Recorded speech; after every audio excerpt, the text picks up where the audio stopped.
Hello tout le monde, alors je suis heureuse de vous retrouver aujourd'hui pour vous parler des horoscopes pour cette nouvelle année 2020 et aujourd'hui on va parler des signes de la balance. Alors bien sûr je vous rappelle que c'est un tirage général qui ne correspondra pas forcément à tout le monde. Donc pour cette nouvelle année j'ai décidé de prendre le tarot ici de Deborah Blake et c'est le tarot Histoire de sorcière. Pour connaître la pierre qui vous accompagne, j'ai choisi l'oracle des minéraux de Daphné Hoy. Et puis, j'ai choisi une petite carte pour mettre de la magie dans sa vie pour ce mois de janvier. Une petite carte du petit oracle de grimoire de magie de Eve Corrigan. Alors, on va regarder de suite dans le domaine sentimental. Nous retrouvons la carte des amoureux. Avec les deux petits chats, ils sont côte à côte, ils sont mignons. Dans le domaine professionnel, nous retrouvons la carte du monde. Dans le domaine financier, nous retrouvons la carte de l'étoile, qui est très jolie. Dans le domaine des énergies, la carte de l'impératrice. Et en synthèse, nous retrouvons ici la carte du hiérophant, qui est dans une position de méditation. Donc, le pape, pour ce mois-ci, il va ici nous conseiller d'être généreux, bienveillant, indulgent et de savoir ici écouter les conseils que l'on reçoit. Hein, c'est important. Ici, il faut également, pour ce mois-ci, avoir une écoute sincère et respectueuse vis-à-vis de votre entourage. Hein. Voilà, il est possible qu'on vienne vers vous ce mois-ci parce que vous êtes une écoute attentive. On sait qu'on peut vous faire confiance, qu'on peut vous parler. Et donc, en plus, vous êtes quelqu'un plein de sagesse. Donc, vous allez savoir écouter et conseiller au mieux pour les autres. Voilà, donc vous avez une écoute ici pleine de sagesse, donc faites confiance à votre sagesse et puis faites confiance également à vos connaissances, à votre expérience. Alors dans le domaine ici affectif, alors je vais pousser un peu les autres cartes qu'on voit bien ici le domaine amoureux, ça va nous parler ici de sentiments sincères. Hein. Ici, ils sont partagés avec sérénité. On est à l'écoute de l'autre avec indulgence ici. En cas de brouille, ça va nous parler de réconciliation. Ça peut nous parler également de promesses qui seront tenues. Hein, ici, ça peut nous parler ici d'un engagement. On a envie de s'engager, mais c'est un engagement sincère et sérieux. Hein. Alors, malgré qu'il y a pu y avoir une crise sentimentale pendant une petite période, ou alors il y a pu avoir une double proposition qui a mis quelque peu dans l'embarras, c'est possible aussi. En tout cas, avec la carte du pape à côté, ça annonce toujours une réconciliation. Hein, on remet ici les pendules à l'heure, et puis on va être à l'écoute de l'autre, on va être une écoute indulgente, on va se montrer bienveillant, on va écouter ce que l'autre a envie de nous dire et on va écouter les besoins également hein, de l'autre. En tout cas, on fait tout pour qu'il y ait ici une union sincère, sérieuse, basée sur des valeurs sûres ici. Hein. On retrouve en tout cas une vie équilibrée dans sa vie amoureuse. Dans le domaine professionnel, on voit qu'avec la carte du monde ici, ça va nous parler d'un engagement professionnel valorisant. Ici, il peut y avoir un contrat qui aboutit favorablement. Hein, il y a des signatures de contrats qui vont se signer pour ce mois-ci. On se réalise dans sa vie professionnelle, on a trouvé sa place maintenant, on est bien. Hein, il y a une bonne entente en même temps dans l'entourage professionnel, que ce soit avec ses collègues ou avec sa hiérarchie. Ici, on s'entend bien. Hein, il y a une bonne communication qui passe. Il peut y avoir ici des déplacements et des voyages qui sont à prévoir dans le cadre du travail. En tout cas, la carte du monde annonce toujours la réussite et le succès professionnel. Les compétences sont reconnues et récompensées. hein.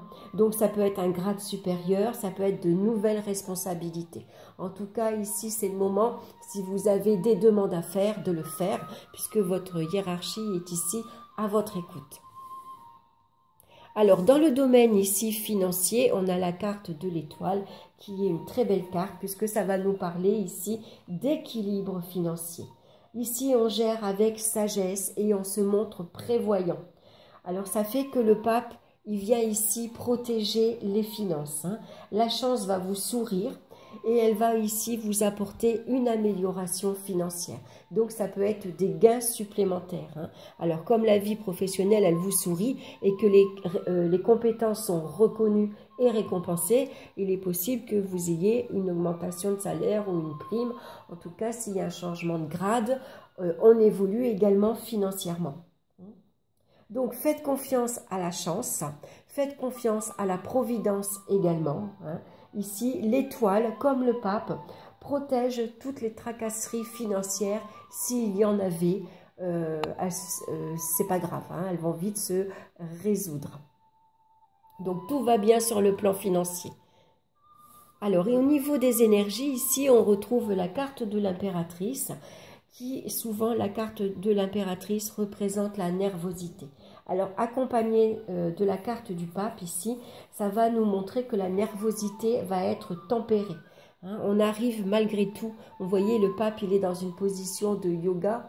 On a l'impression qu'il cherche l'équilibre avec ses deux mains ici. Donc, on arrive malgré tout à, si on est dans une période de stress, on est un peu nerveuse, malgré tout, on arrive à se maintenir, hein. Et les énergies vont circuler beaucoup mieux. Alors ici, avec la carte de l'impératrice, également, ce mois-ci, on va se montrer disponible et à l'écoute des autres, hein. On cherche ici, à établir des relations sincères, harmonieuses, agréables, où chacun est respectueux vis-à-vis de l'un et de l'autre. Alors, on va regarder la pierre qui vous accompagne pour vous ce mois-ci, et c'est l'obsidienne céleste, qui nous parle de bouclier, de vérité et de médiumité. La médiumité, on la retrouve également dans la carte du hiérophant.